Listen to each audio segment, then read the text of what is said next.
Now, here we are. Oh my gosh. From a Blanket Fort recording studio in a one-bedroom apartment in North Hollywood. It's People Pleaser. I haven't done an episode in weeks. I don't even know when the last time I did an episode was. I've been too busy doing kind of backlogging episodes for this new podcast I'm doing with Cramer England, who's here. What's up, Cramer? How are you? I'm good. I got my University of Utah I also wore red for t-shirt the U. on. You know, got to rep the Utes. It's the beginning of college football. I'm excited. I'm ready. It's my favorite reality TV show is college football. It's a great one. It's much better than all the other ones. It's like season 130 or something. I think it's more than that, but I don't know. Maybe, yeah. Who knows? But I really like this show, and I get excited for it every year. I did a little season recap today. I was so excited of last season. Nice. And I watched different games, and nice. Had to get excited for the return of Cameron Rising, who you know, they were playing Southern Utah, so he kind of looked like an NFL quarterback playing a scrimmage against high school kids. That's how he should look. And that's how he should look. That's how he should look. Yeah. And it was his first game in like 600 games, they said. So it was like, well, wow. Or like it was like 600 days, not 600 games. Yeah, I was like, that's a lot of games. That's a lot of games. That's like all of college football for a while. Yeah. No, 600 days. It was like 606 days or something. It was his first time playing. And he came in. He threw his career high for touchdowns in a single game. He threw 5 touchdowns in one half. Game's not even over. No, in one half, he threw 5 touchdown passes, and that's the most touchdown passes he's ever thrown in a game. Okay, good. So the guy looks good. Yeah, that's what it should be. That's what it should be. And Brant Keithy, who hadn't played in a long time, had 3 touchdown catches. It's good. Awesome. You know, 2 big injuries on defense, which you don't want to see that. But no. That's football. That is. What were you gonna say? I was going to. I should probably still do it, but my stuff back here, I was going to put my. We went to one when I worked for the University of Utah. I worked for the football team, so I traveled with him. Brant Keithy was actually on the team my last year there. I think he's been there forever. He's been there for a long time. Yeah, there still might be 1 or 2 players, but I have a little nameplate that says Cramer England. It's got the U on it. I need to put it up there so that you can see it, but I don't know. I got to put that in there. Heck yeah, you do. College football is back, but that's not what we're talking about today. No, we have a new podcast that we've been working on. We've logged 5 episodes so far. We haven't released any. I believe I'm going to release the first one tomorrow on YouTube. It'll first be living here on my YouTube channel. If you're watching this podcast right now on my YouTube channel, if you're listening on Spotify or Apple Podcasts, it's going to be on my YouTube channel, Austin Archer, which you should be subscribed to if you're not already. If you listen to this podcast every week and you're not subscribed to my YouTube channel, I don't know what the deal is, but that's where this podcast is going to be living initially. We're going to just have it live there for a minute, and then we'll probably get its own YouTube page eventually. But our podcast is called The Oner with Austin and Cramer. What is a Oner? It occurs to me that not everyone, it might seem really intuitive, but not everyone may know what a Oner is. Yeah, it's intuitive if you know film, if you like film.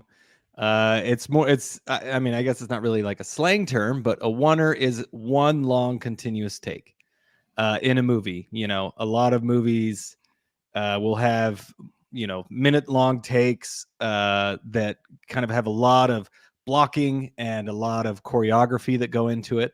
And they're generally just kind of like, a lot of times they're kind of to show off. Sometimes they're to heighten it, the tension and something, or most of the time it just seems like they're to show off, but they're really, really fun to watch. And it's amazing to see how they all come together. There's some really famous ones.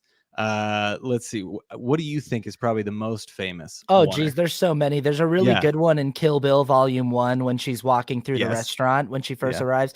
There's a really famous one in Goodfellas, Martin Scorsese, Yep. when they arrive at At arriving at the Coca Cabana or restaurant. whatever. Yeah. Yeah, Yeah. movies really like doing oneers at restaurants. And I actually do They think do. this is a thing because you can sort of move through the kitchen space and you can go Yeah. from like confined claustrophobic spaces with lots of people crossing to open spaces with lots of background, and you have a Yes. entertainer on stage singing a song, and you can do, kind of accomplish a lot in a very theatrical way. Yeah. You can get a lot of depth. You can move it, like, yeah.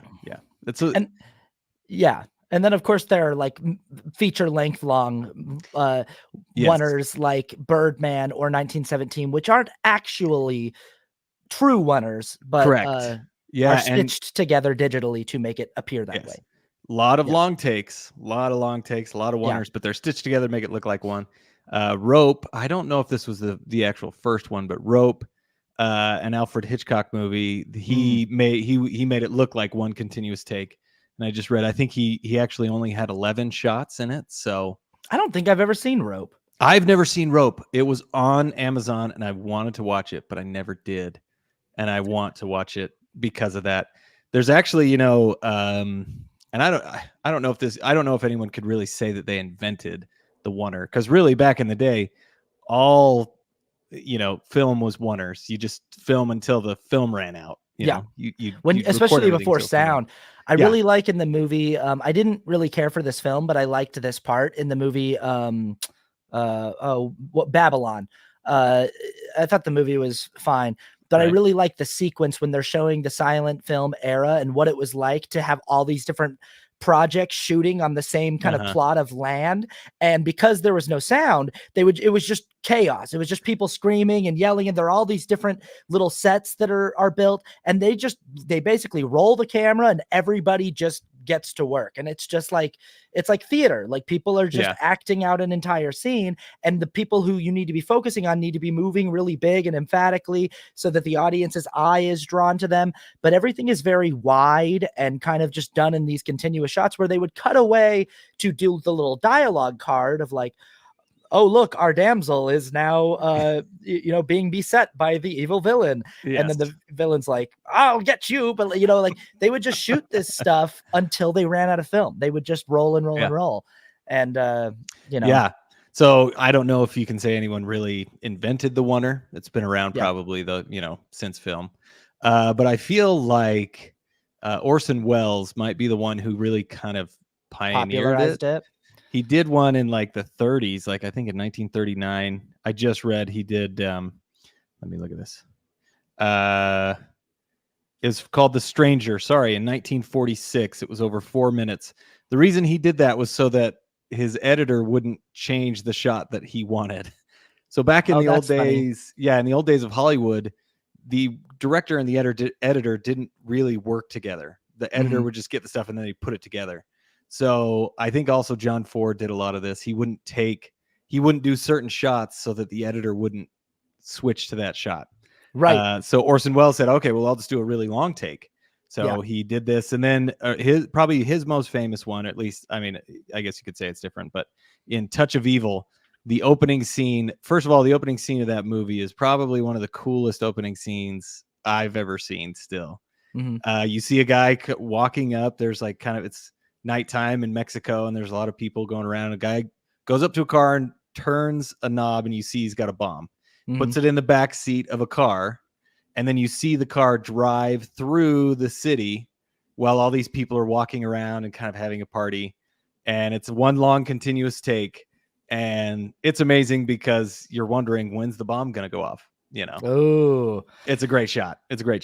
I think you've worked with me before as a cinematographer and an editor for things that I've directed. And you know that I'm the same. I really like a long shot. I really like a wide shot and I really like a long shot. And there are times where we'll shoot something where I'll be like, I'm just going to let you know right now that I'm probably going to want it just to be that in the edit, but we'll get coverage anyway because it's just safe. It's just nice to have it. But I feel the exact same way where I'm like, if we get coverage, then we're going to use it. And I'm like, and I just want to really encourage that we just stay on the one thing as long as possible. But then what's funny is a lot of times I'll really feel that way while shooting, and then when I actually see an edit that utilizes the coverage, I'll be like, okay, that's kind of nice. I don't mind cutting away to that a few times, you know. Yeah. But like I am a sucker for unbroken takes. It really shows, again, like we said, it's kind of like showing off, but it's not just to show off. I mean, you would know this way better than I would, but as an actor, it's great to, it is a little bit more theater-ish. Right. Like everybody has to do their part. Everybody has to do a lot of work. And then the actors have to continually act. So they have to really prepare for it. So I feel like as an actor, again, you tell me this, but like, it's a little bit of a different experience. You really have to prep for it. And it's got to be pretty fun to kind of have the one take instead of, you know, having to do it over and over and over again. But I don't know. There's something, like that's one of the things that I love about live storytelling. And that's something that I love about seeing concerts or any kind of live event is like, if you've ever played in a band in front of an audience or played live music or anything like that, you understand how difficult it is to play a flawless set, to actually go through an entire set of music and have no mistakes and have the entire band be in sync. Now, some of these bands that people go and see, or these musical acts that people go see, they play together. They've been playing together for so many years that it's like, you know, the muscle memory is just so tight.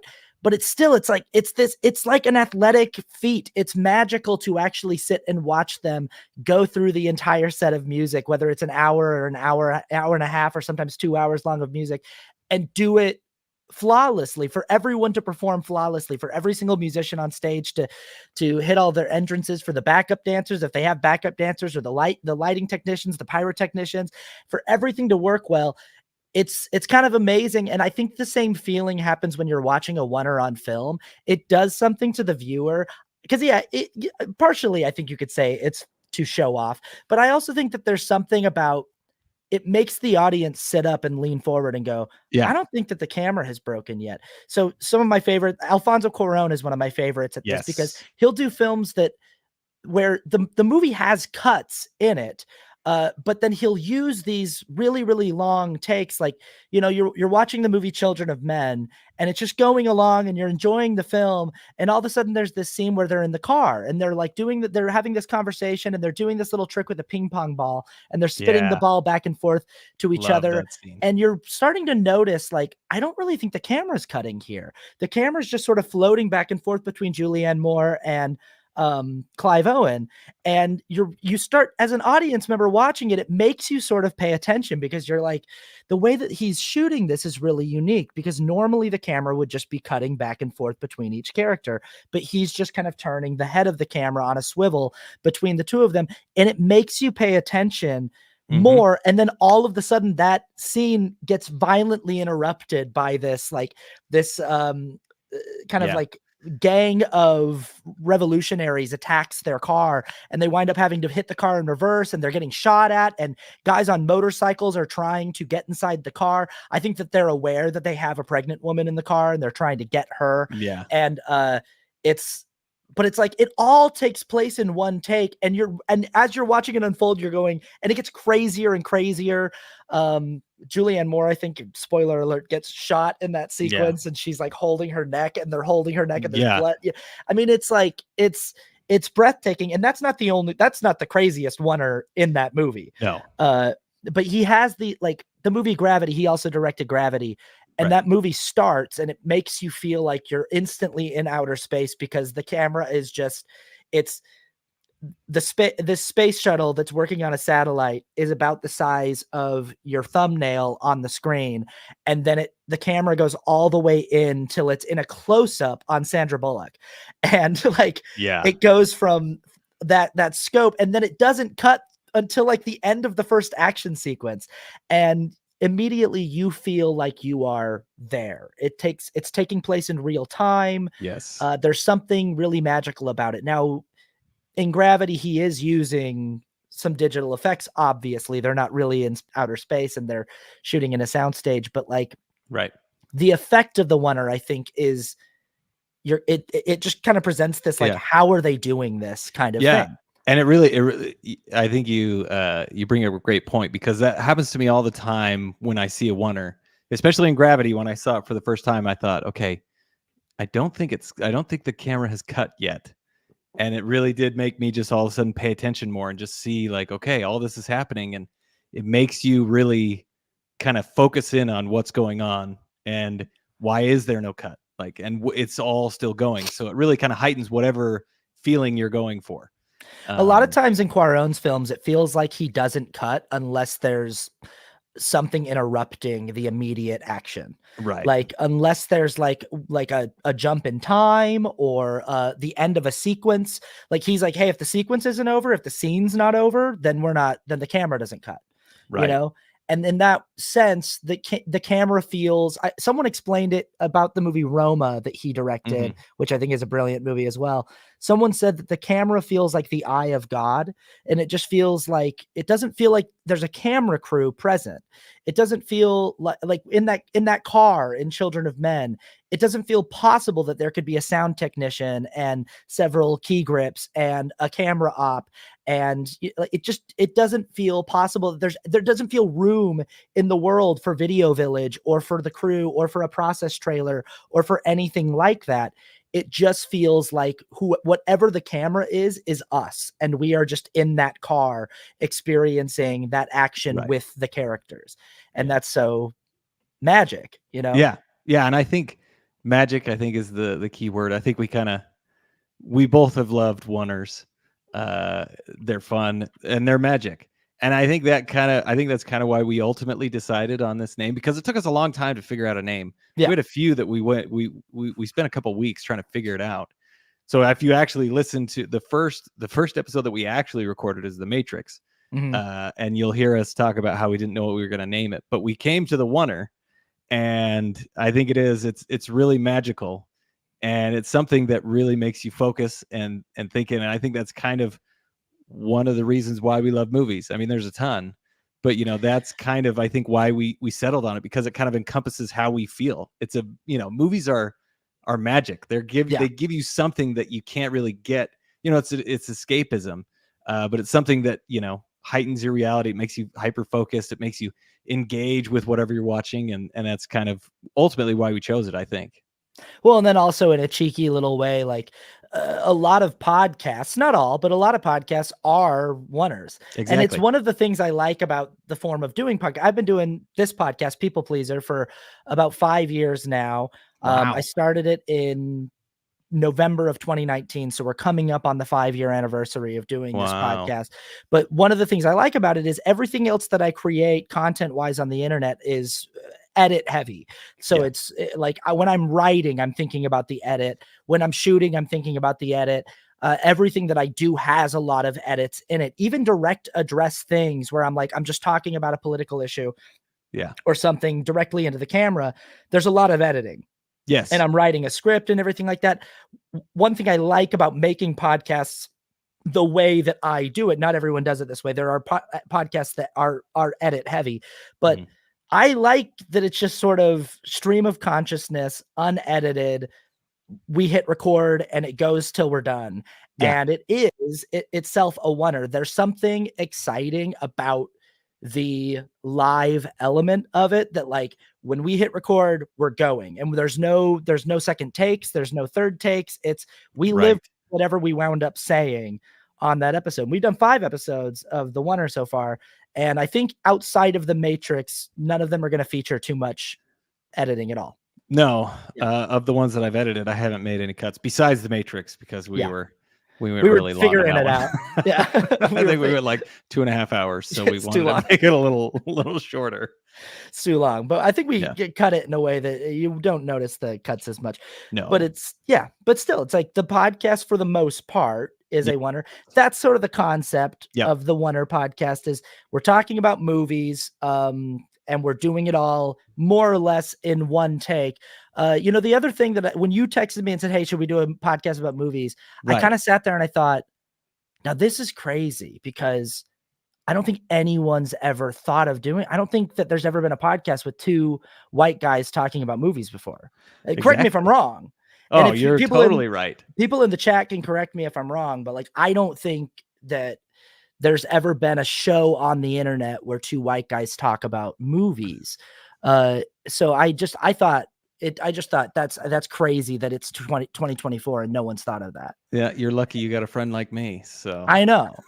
Yeah. And so like I can't believe that no one has beaten us to this.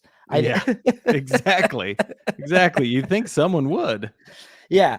No, but the thing about like, I thought this when I started People Pleaser 5 years ago. I was like, look, even then I was like, what is my podcast going to be that's going to make it unique? And it's like nothing. It's just me.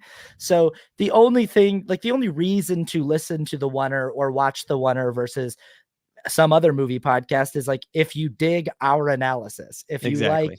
the way that we break down movies, then you might dig our show. Yeah, that's what I want to do as well. I like talking about movies with you, and I like talking about movies. So hopefully people like listening to us talking about movies.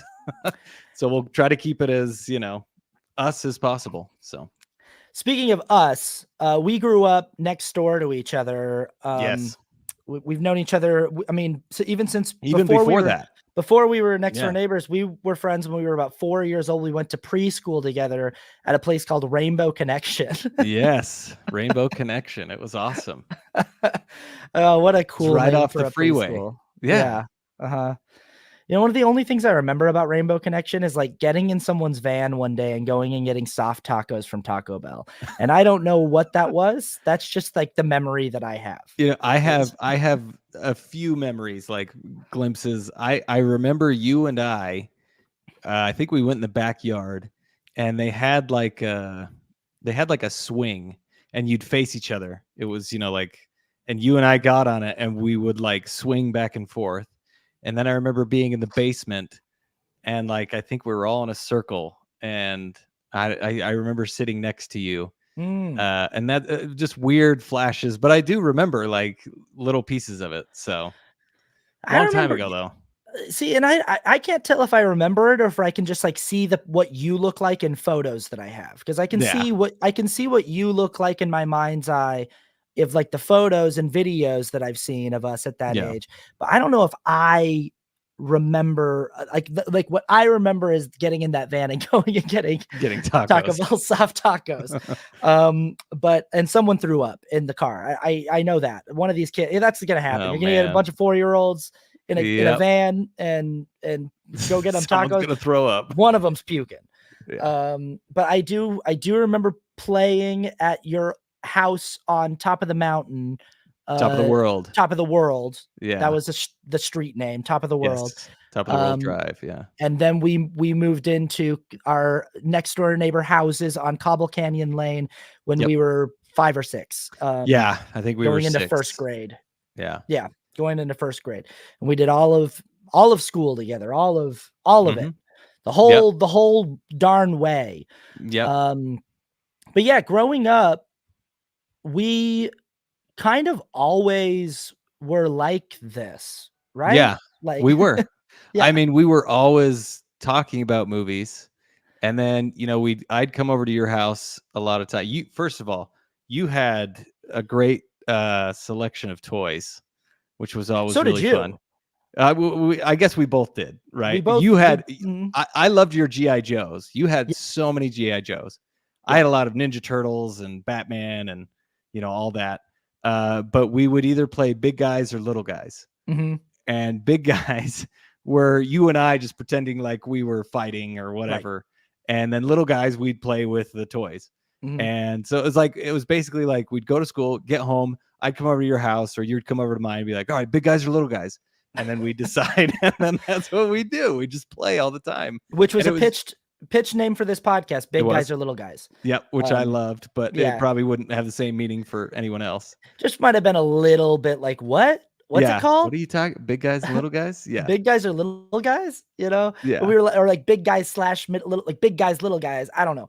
But I think the Oner is a good place to land. But yeah, big guys or little guys was that was an important question. It was like a daily part of my childhood was figuring out with Cramer if we were going to do big guys or little guys. It's weird to think now, like, I wonder if our parents ever coordinated on which toys they got us, because we did not have a lot of doubles. No, like you had things that I didn't have, and I had things that you didn't have, but they were in the same world, so they complemented each other. Yeah. So I Maybe wonder they if there did. was ever any coordination where my mom would check in and be like, "Hey Kim, I'm getting Austin this. Does Kramer Right. already have that?" Yeah. Maybe they did, because now that you say that, that is very, very true. Yeah. We had very, very little overlap. Yeah. So, But we were but very yeah, lucky. We had a healthy assortment of little guys to choose from to kind of cast, because here's the thing is we were making movies yeah, when we would get together and play, and I know that all kids do this. That's what I love about movie making and acting, is it's just playing pretend. yep. But like, I think we very much intentionally saw it in our heads as a movie. Oh yeah, So we would sit down and we would sort of like storyboard out the beats of the script before we even started. We'd be like, okay, well, we'd cast the movie, we'd take all the toys and we'd be like, this is my character, this is the main guy, this yeah, is his friend. And then you'd be like, yeah, this is me. We'd give yeah, them backstories. We would, yeah. These guys come in and they steal our girlfriends, whatever it was that we would say. that was the plot of every movie. I think it was the plot. Our girlfriends got Yeah. captured because we're young and we have girlfriends. And Yeah, the plot was always like we were like retired special forces or retired cops, and our girlfriends always got stolen. so dumb. But that's, every time it was. And I mean, we really liked action movies, Yeah. very much love We those, which I liked- still love. But Yeah, and me that would too. seem to be the thing that we would see. We liked Jean-Claude Van Damme and Sylvester Oh, Stallone yeah. and Schwarzenegger. and we liked Mortal Kombat, and we liked, and Oh, so whenever we played Big Guys, this was Mhm. kind of, I've correct me Yeah. if I'm wrong, but I remember whenever we played Big Guys, we would turn on the Mortal Kombat song yeah, and we would fight air guys, and just like run around your basement. Yeah. And like jump over the couch and like, and that song would just get us so pumped up. It's one of the greatest action movie songs of all time. I love it. They got Mortal Kombat. Yeah, like not enough. Here's the problem with modern cinema, with modern Hollywood, is not enough movies have a techno song that screams the name of the movie during the movie. And more movies need to have that. Okay. I think Deadpool and Wolverine should have had a techno song that went Deadpool and Wolverine. I know, that would be great. And more, just put it, Oppenheimer. Oppenheimer. Like that would, come on. Hey, that sounds good, man. You should make that. People are wondering why the movies are dying, why no one's going to the movie theaters. We need techno anthems that scream the name of the movie. Yeah, just do that. That's an easy fix. But Simple. we would always watch that, or we would always listen to that when we played. Uh-huh. And we had our ritual, and man, honestly, we probably did that longer than we should probably admit. I feel like we were probably close to our teen years before we actually stopped doing that. Yeah. I'm gonna embarrass you just a little bit, because the other thing we would do is we would fight over who got to be Bridget Wilson's boyfriend. Yes, so I Bridget remember Wilson, who plays Sonya in Mortal Kombat. And she's also Veronica Vaughn in Billy Madison. Yes, and and every time we played Big Guys or Little Guys, we'd be like, and just so you know, Bridget Wilson's my girlfriend. And then you'd be like, well, actually, she's my girlfriend. Like, she's actually my girlfriend. You get her twin. And it'd be like, no, you get the twin. I get the real one. You get the twin. Yeah. Which is like we're actually arguing over who gets Bridget Wilson and who gets the twin. And she's not there. Like, she's not in it's who gets to imagine that their girlfriend is Bridget Wilson versus which 9-year-old gets to imagine that Bridget Wilson is their girlfriend, and which 9-year-old has to pretend that Bridget Wilson's twin sister is her identical twin. Yeah. She was big in the 90s. We both had a big crush on her. I mean, look, and that's pretty cool, because there could have she was also like a hardcore action. She was Sonya hero. Blade, man. She doesn't take, she was pretty. Yeah, she was great in that movie. I mean, she breaks Kano's neck with her thighs. She does. Yeah. She doesn't take no crap. She is. Yeah. I do distinctly remember that all the time as well. Yeah. Fighting over Bridget Wilson. Yeah. Yeah. So we were really cool, is the thing. Yep. Awesome kids. And we were making movies in our heads from a very, very young age. I think that you're right that it took us a little, maybe too long to stop doing that on a daily basis. But what we did pretty much immediately is we just transferred into, we went from pretending to make movies to just making movies. So we each got cameras one year for Christmas, I think. And then we just started going, okay, well, the way that we're going to keep playing the games that we play every day, but not be like the biggest dorks, the way that we're going to get to still play action figures together is if we're making movies, if we're filming it. So we would make stop motion animation videos with our action figures, or we would, big guys or little guys. Sometimes we would just be in it. It would just be us. But we were doing that stuff. Yeah, we were. We always, I think we had very grand ideas of what we wanted to do, and then you can only do so much when you're 9 years old. I think we thought we were doing a much better job than we were. Right. I think you're right. But we tried. I think we actually even came up with there were a few times we came up with some plots. We got into like a horror when Scream came out. Somehow we both saw Scream or saw parts of it. And then we came up with our own like slasher movie. And I don't want to leave out Kevin Barton, because he was the one that really kind of, us three would just make movies all the time.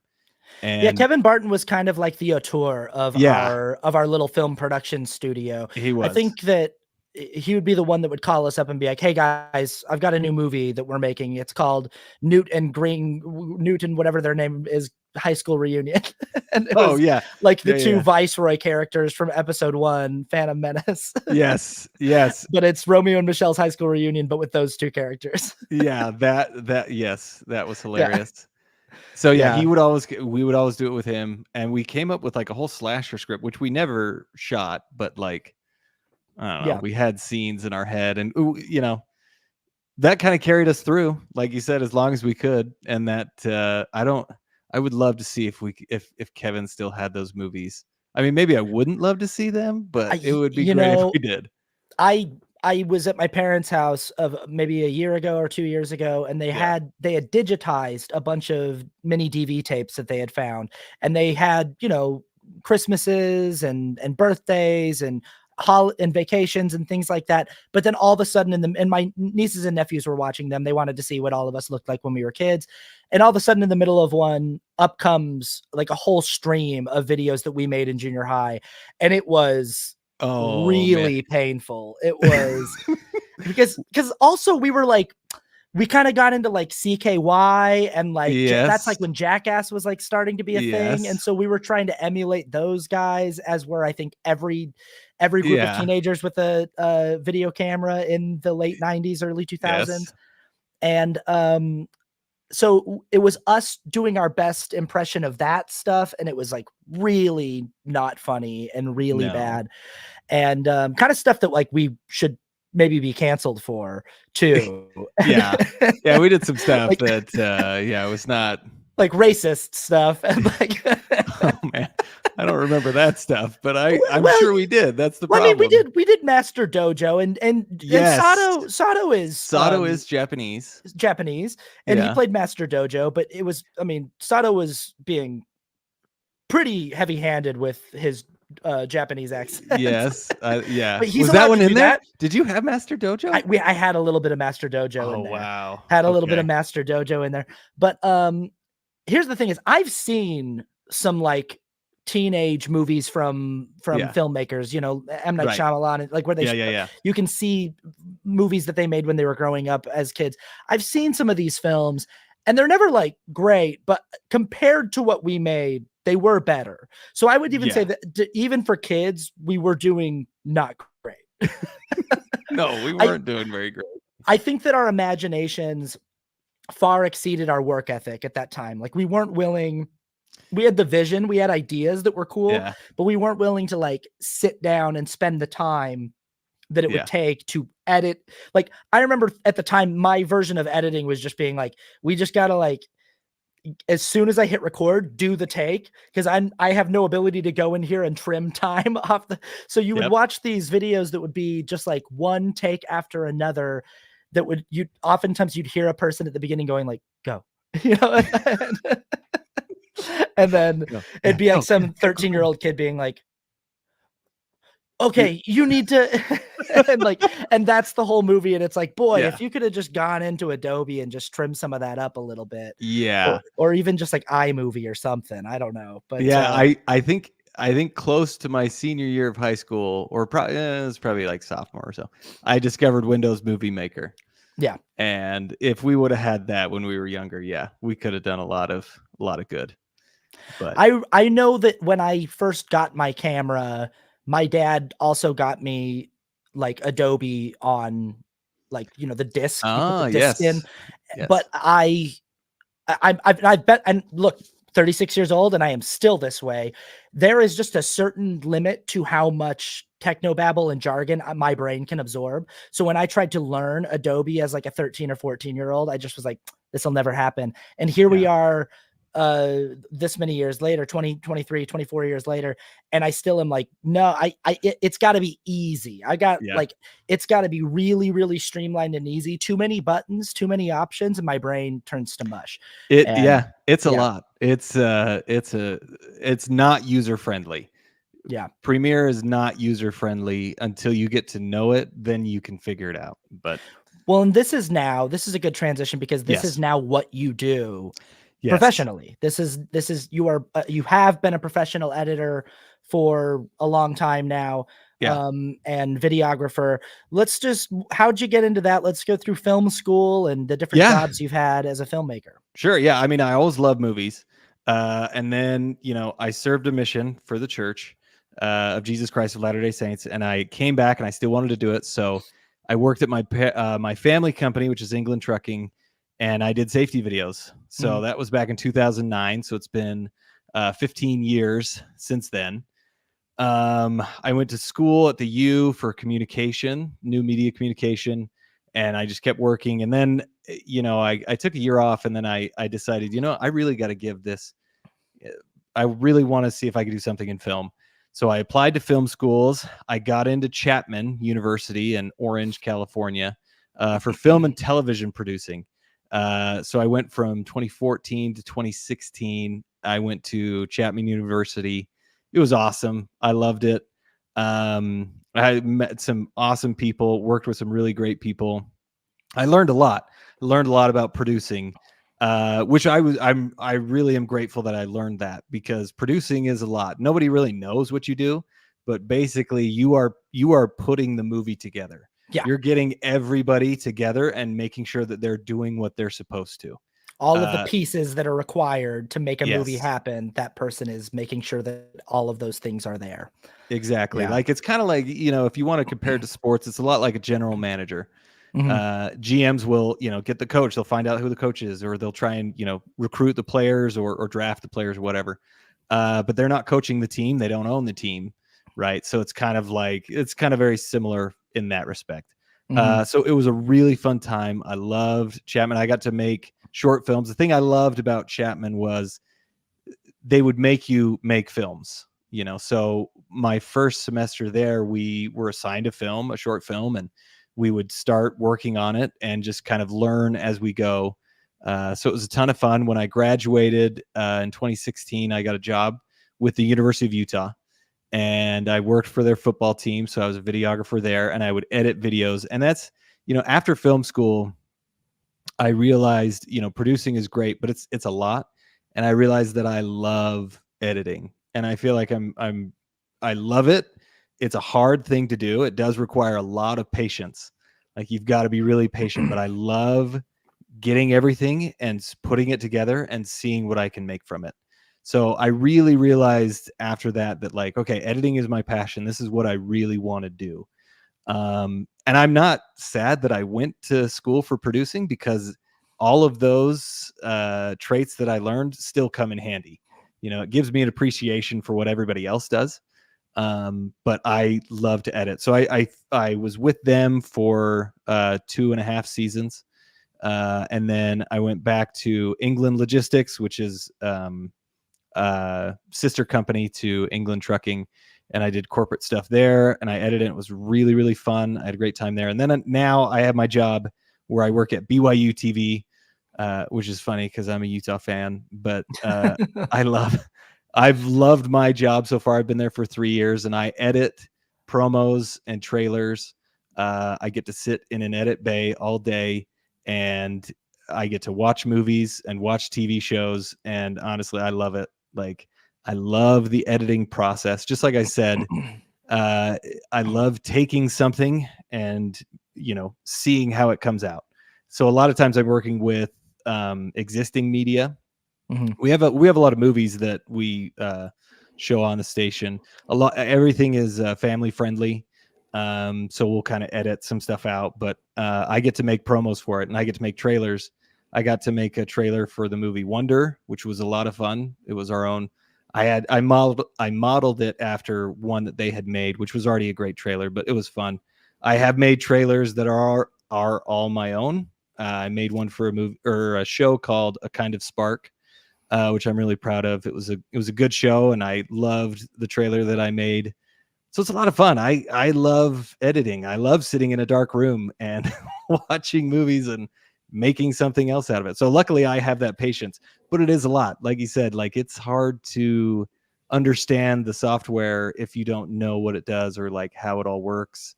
So it takes a lot of time to kind of get into that. So I think it makes sense that you kind of went the direction that you went, and I went the direction that I went.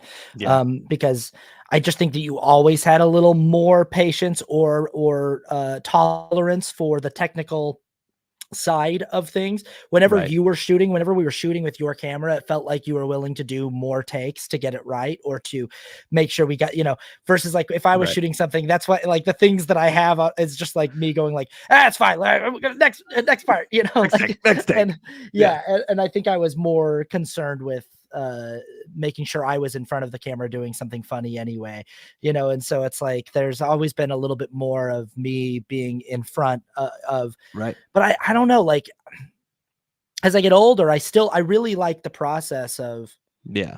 putting something together. There's nothing I love more than doing these music videos where, like, I love sitting down and working out a shot list when we've done it together. I love being like, okay, here's where I think we can shoot this, coming up with a shot list, coming up with a concept that works on a budget, and then executing it. It's so fun. I really like, I get like high about it, just being like, No, in the space of doing it. It's like an adrenaline rush. it is. Yeah. And I love running and gunning with you, right? Yeah. Like, it's Yeah. it's because sometimes we only have, we have a night, so we have like 4 hours, and we want to make something all in one night, so we do it, and it's something really fun about that. Yeah. It is kind of an adrenaline rush. You're You moving work to get it. fast. Yeah. And And it's like, yeah, you're always moving fast on a film set, but like we move fast. yeah, we do. Yeah. And it's worked out well so far. I'm really proud of the ones that we've made together. Me I too. feel like, we started out with your Boss TV music video. What was the song name? I'm so sorry, I'm forgetting it. Before I Let You Go. Before I Let You Go.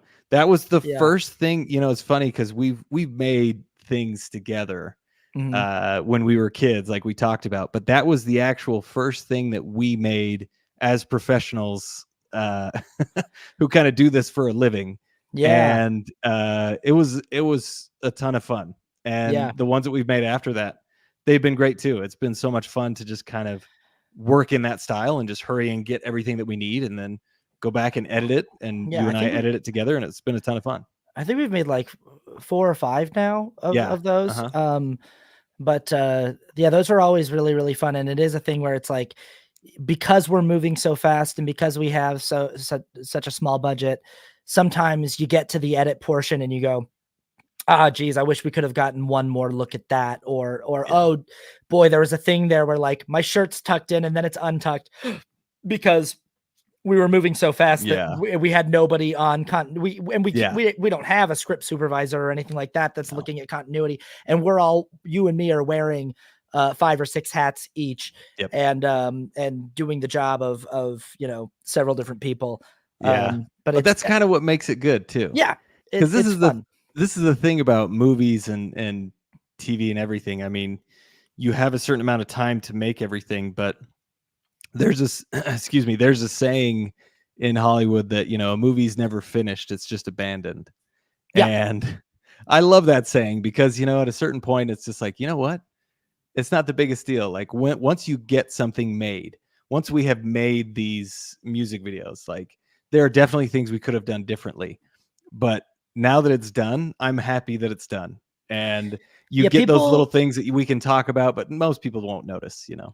people who are watching it aren't thinking, "Oh, I wonder if they missed a chance to do that take one more time." Exactly. They're thinking that's the take we wanted to go with, and there must have been a reason why. Or they're not even they're just taking in the experience of watching it as a complete thing. They're not watching every single little teeny detail. You're so right Yes. about it's not finished, it's abandoned, because it does need to just there's a little gnat flying around in my studio. I think I But have one too.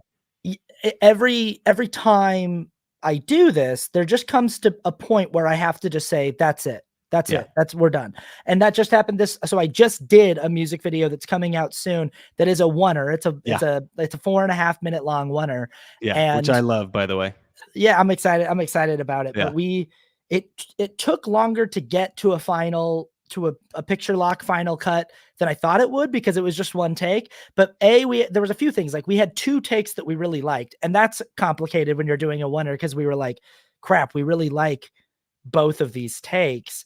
Right. And we can only do one of them because it takes place and there are things on one take that worked better than the other. And then, and so you'd go, oh, but on this take, this moment works better, but on this take, this moment. And so we had to sort of weigh like which moments are more important, and also had to go, what does our gut say? What is the vibe? Because most people watching this aren't going to notice all of the little teeny tiny things that I notice when I watch it. Right. I notice little teeny tiny hiccups here and there, but most people who are watching it aren't going to see that. And then we had to settle on a color grading for the entire thing. And since it's all one take, that was a little complicated. Then we had to do some like sound Foley that we had to get right, the mixing on that. And then we had things like credits, just like how the graphics were going to appear on the screen for the credits. And that was a whole thing. And we finally got to a take that I was like, that feels done. That feels good. And the lead singer of the band was like, proposed this like totally new idea. He was like, what about this? And it was like, not a bad idea at all. It was like a totally cool idea. And I just was like, and I had been saying yes to all of his ideas because it's his band, it's his song. But I just was like, you know what? I think we're done. And I think we just like, at some point you just got it. Cause we could just keep playing. We could just keep tinkering and tinkering. And maybe there's an even cooler, maybe there's the most perfect version of it out there.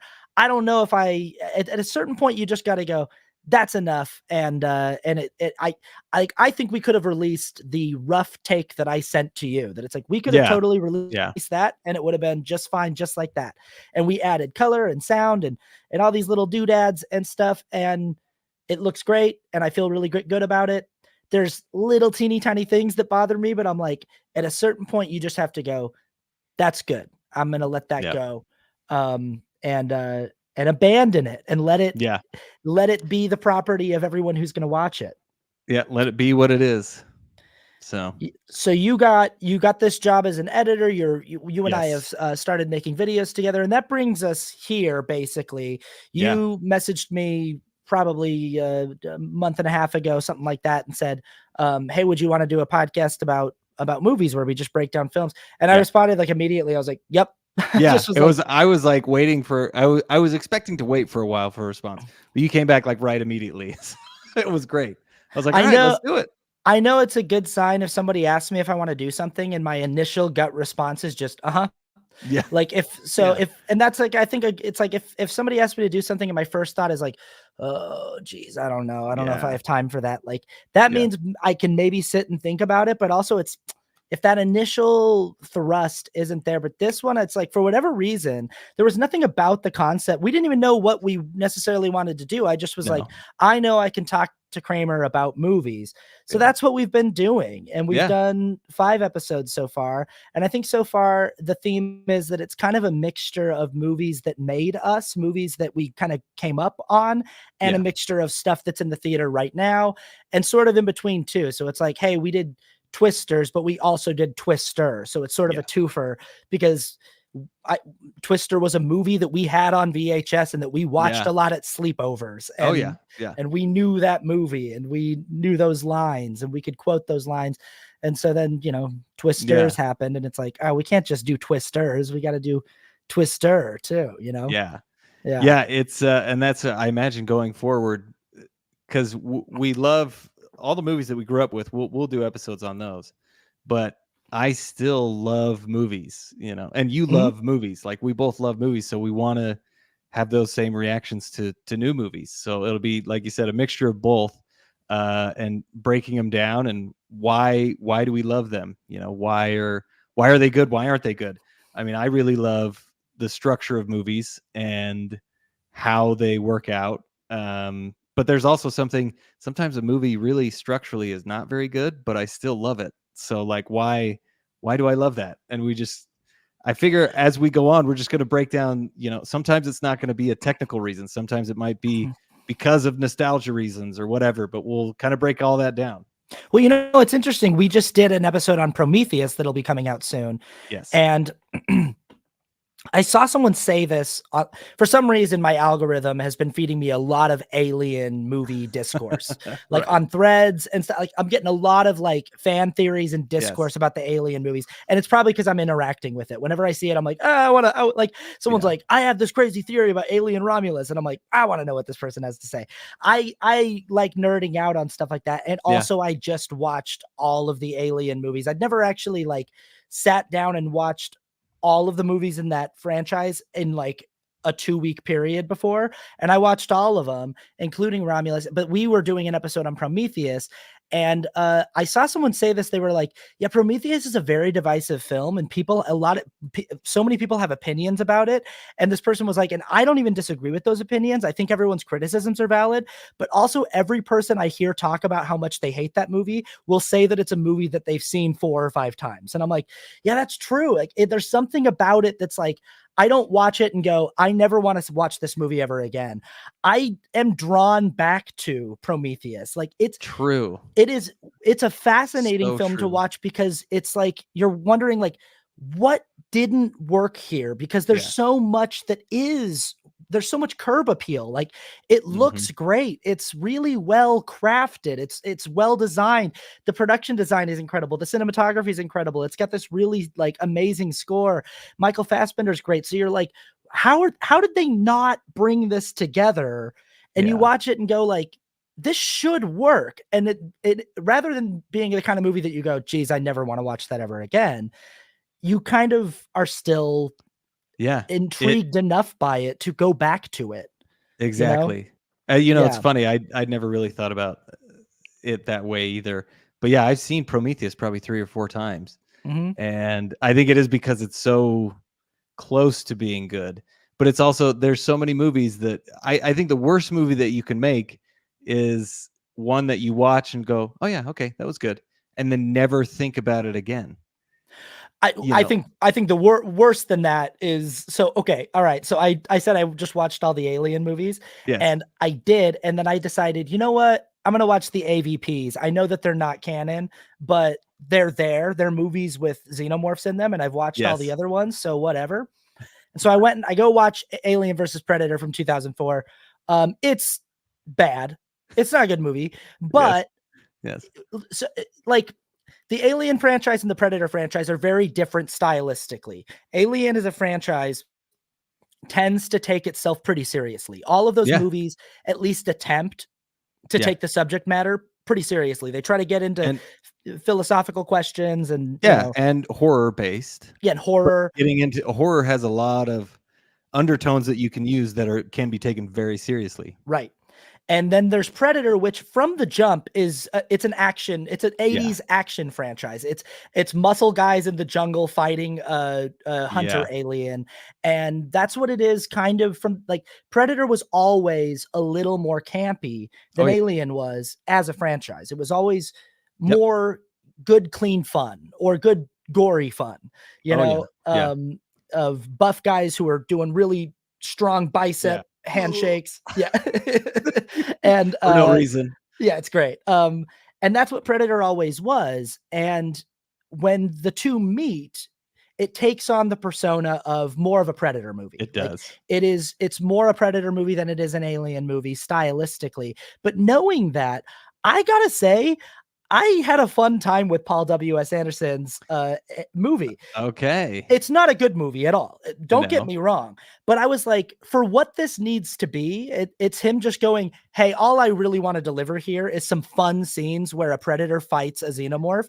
And the True. movie's got several pretty well executed and like well choreographed and well shot sequences where a predator and an alien just sort of like Go at each other. Go at it, like throw each other through walls. And like, you know, there's one scene in particular that I loved where there's this predator who's like hunting and he's like looking around, and behind him this xenomorph is like creeping up on him, like it's about to grab him, and then its tail is coming up like it's gonna or no, what it is it's like its tail's like coming up on the side of his head, and then the predator looks to his side and there's a face hugger jumping at him, and he throws a blade that just slices the face hugger in half, and then he takes out his blade out of his hand and just goes like this, and he just cuts the head of the xenomorph right in half that's behind him. Like the xenomorph's like coming up close, and it's just kind of stalls, and then the front half of its head just slides off. I remember it's awesome. That. Yeah, it's awesome. That. And it's like totally stupid movie. Yes. My point in this very long story is I watched this dumb movie that's definitely the dumbest movie I've seen so far with a xenomorph in it. And then I watch Alien versus Predator Requiem, and it's the only movie in the entire franchise, or if you can even count these movies as being in the franchise, it's the only movie that I watched of all these movies that was so bad I couldn't finish it. I got about an hour into it and I went, I don't think I need to keep watching this. I don't think I ever finish it because it was that bad. Yeah. So I think that there's a worse kind of movie that you can make. And it's the kind of movie that's so bad that you're like, not only will I never watch this again, I don't even care if I finish it. That's real bad. That's real bad.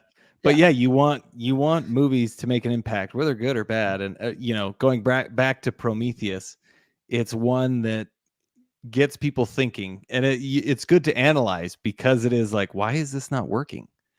But anyway, that's what I love. That's what I love doing, is analyzing these movies. Why do they work? Why do they not work? What is it that we love about them? It gets in there, like I think that, and I actually think that most movies are the kind of movies that just sort of come and go and don't make a splash and don't really, so during our show, we have a system for how we score movies. We have these different scales. So one of them is technical score. It's, how the movie did technically with just the craft of the film, writing, special effects, score, acting. The other is the ending. How well does the movie stick the ending? The other is rewatchability. One is cultural relevance, the cultural impact of a movie. And I actually think that most films that are made kind of don't stick in the cultural consciousness. Yeah. They come and go, and even if they're decent, they don't really stick around. I think the movies that we talk about for years to come, whether we liked them or didn't like them, are movies that managed to do something that stuck, Yeah. You see people talking about Prometheus. You see people talking about Alien Covenant. You see people talking about Alien Resurrection. You don't really see people talking about either of the AVP movies, but you definitely, the only thing they say about every Alien versus Predator Requiem is, wow, that was one of the worst movies I've ever seen. It's like, it's like, that's it. That's the only thing to be said about that movie is it's bad. But yes.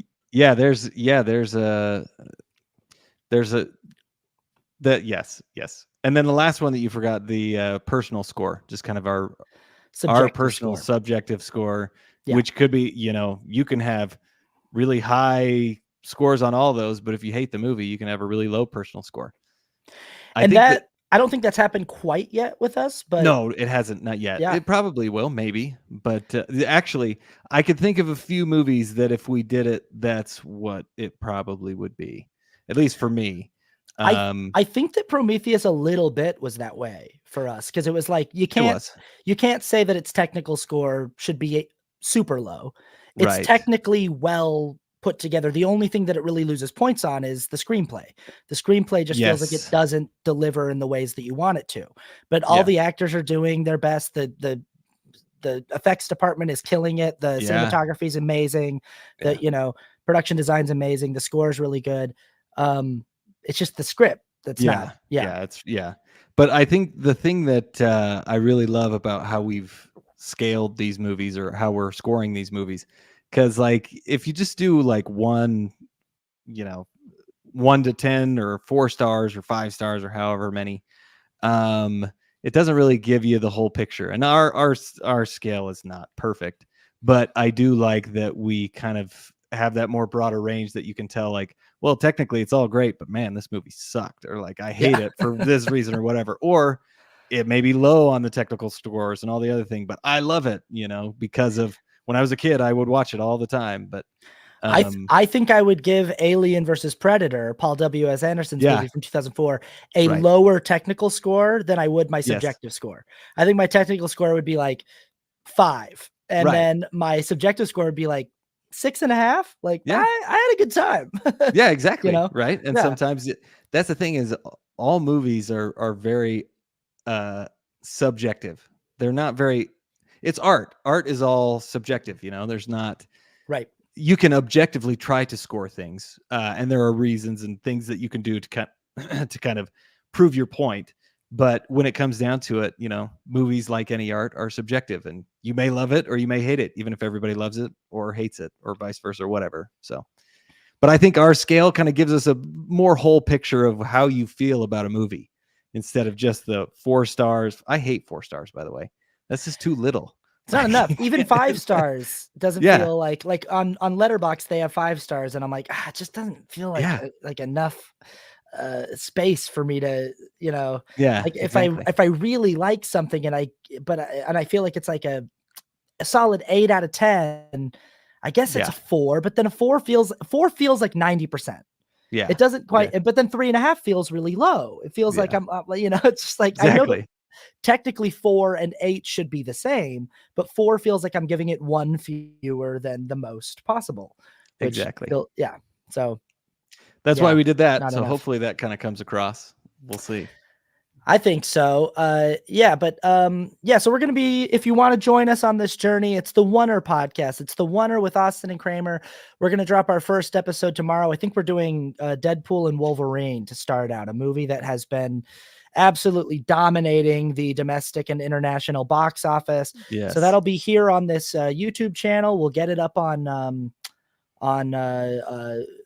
places, the audio platforms and all of that stuff too. And